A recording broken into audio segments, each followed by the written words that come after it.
మనిషికి తన ఉనికిని చాటుకోవాలన్న తపన ఇంత అంతా కాదు.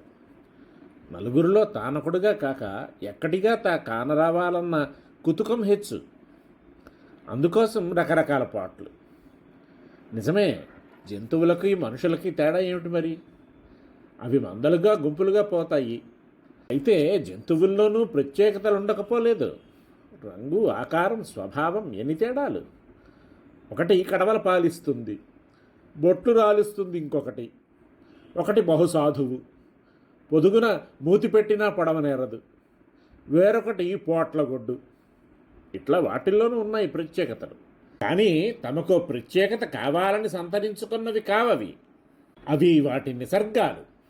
మనిషి అట్లా కాదుగా, కావాలని కల్పించుకుంటాడు. మాటల్లో ప్రత్యేకత, చేతల్లో ప్రత్యేకత, నడకలో ప్రత్యేకత, నడతలో ప్రత్యేకత. అందులో ఎన్ని కళలు పోతాడు, ఎంత హొయలు చూపుతాడు, ఎన్ని కులుకులొలికిస్తాడు. అది వీడి ప్రత్యేకత. ఆ ప్రత్యేకత మిగతా వాటి నుండి తనను వేర్పరచడం వరకు మాత్రమే కాక వాటికంటే మిన్నగా తనను నిలబెట్టాలన్న తహతహ పెనవేసుకున్నది. కవులు కాని, వక్తలు కాని, గాయకులు కాని, చిత్రకారులు కాని, ఎవరు కానివ్వండి, సాధారణ ధర్మాలు ఒకలాగే ఉన్నా కొన్ని ప్రత్యేకతలు ఉంటాయి. ఒకే బొమ్మను నలుగురు వేసిన, ఒకే సన్నివేశాన్ని నలుగురు వర్ణించిన, ఒకే విషయం మీద నలుగురు ప్రసంగించిన, ఒకే పాటను నలుగురు పాడిన ఎవరి ప్రత్యేకతలు వారిలో కనవస్తూనే ఉంటాయి. అయితే ఇక్కడ ఊనిక వట్టి ప్రత్యేకతపై మాత్రమే కాదు, తద్వారా వాడు ఆ నలుగురిలో మిన్నగా కనరావాలని కోరుకోవటంపైనే. మంచిదే, మనిషికి ఈ కోరిక ఉండాలి. సరివారిలో తాను బేసరిగా కనవచ్చేట్టు ఉండాలి. అయితే అందుకే చేసే ప్రయత్నాలే విచిత్రంగా ఉంటాయి. ఏదో రంగంలో నిష్ణాతులైన వాళ్ళ మాట అట్లా ఉంచండి. వట్టి మామూలు మనిషి ఉన్నాడు, మరి వాడు ఉనికిని, ప్రత్యేకతను, మిన్నదనాన్ని నిరూపించుకోవాలంటే ఎట్లా? చెబుతున్నా వినమంటున్నాడు నీతికారుడు. గంధైర్వా మాల్యైర్వా కిం శీలవతో ముహూర్తరమణీయైః దిశి దిశి యస్య ప్రసృతో గుణాధివాసో యశో గర్భః. శీలవంతుడికి కాసేపుండిపోయే మెయిపూతలతో, పూమాలలతో పని లేదు. ఆయన గుణాలను ఆశ్రయించిన నెత్తావులు కీర్తితో పాటే దశ దిశలా వ్యాపిస్తూనే ఉంటాయి. తన ఉనికిని చాటుకుందుకు చేసే బాహిర ప్రయత్నం అలంకరణం. స్త్రీ పురుషులు ఇరువురు ఇందులో సమానులే ఒకనాడు. ఇప్పుడు ఆడవారు పేరు పడిపోయారు, అలంకరణానికి వేరుపడిపోయారు. ఒకప్పుడు ఇరువురు సమబుజ్జిగా సాగిన వారే. స్త్రీలకు వలనే పురుషులకు పొడవైన జుట్టుండేది. ప్రవరుడి పెన్నెరుకురులు పాపం వరూధిని ఎంత వ్యామోహంలో పడేసేయో. వాసన నూనెలు రాసి శిరోజాలు మత్తెక్కించేలా, ముద్దుగొల్పేలా పెంచుకునేవారు, ఉంచుకునేవారు. వాటిని రకరకాల రీతుల్లో జడలు, ముడులో వేసుకునేవారు. వాటిలో పూలు పెట్టుకునేవారు. సిగ సంపెగ పూలొసపరి ఒక కస్తూరి నామ మొరపువలే వాటవురా సొగసిటులుండగవలెనని సొగశిలత తన్వి అతని సొగసును తించెన్. అర్జునుణ్ణి చూచి ఉలూచి ఇచ్చిన సొగసుల కథపత్రం ఇది.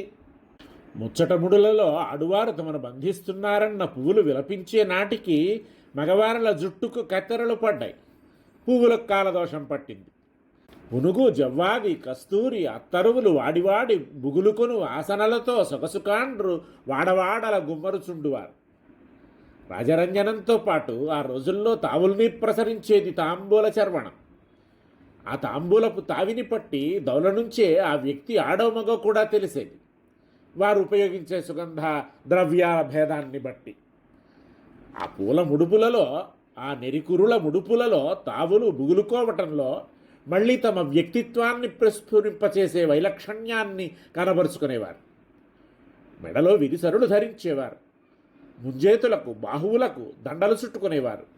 చేత చెండ్లు ధరించేవారు. అదో కాలం, అదో తరం.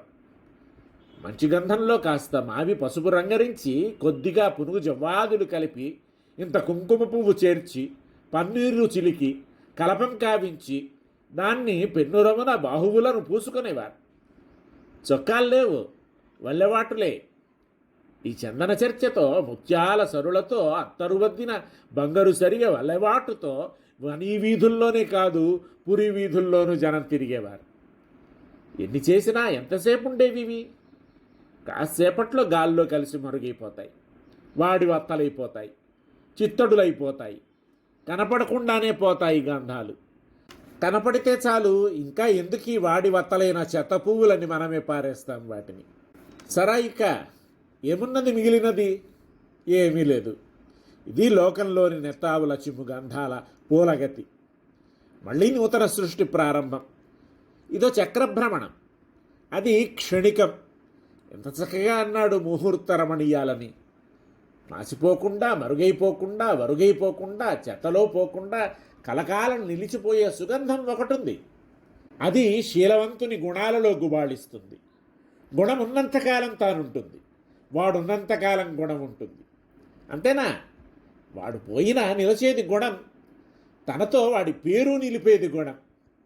రామప్రభువు వెళ్ళిపోయినా ఆయన గుణాలు కాదు నేటికి ఆయనను నిలిపినవి. గుణాలు శాశ్వతాలు. వీటిని అంటిపెట్టుకొని కాటుకులా పూసుకపోయినది ఆ తావి. పూల తావులు, గంధాల తావులు వ్యాపించేది కాస్త దూరమే, అది నిలిచేది క్షణకాలమే. కానీ ఈ శీలవంతుని గుణాలు తెచ్చిన కీర్తి, దాని సౌరభాలు ఎప్పుడూ నిలిచిపోయేవి. ఎంత దవులకైనా పాకిపోయేవి, దిగంతాలను తాకి వస్తాయి. ఆ తోవలో ఎందరిని తాకుతాయి, ఎందరిని పలకరిస్తాయి, దశ దిశలా పాకుతాయి.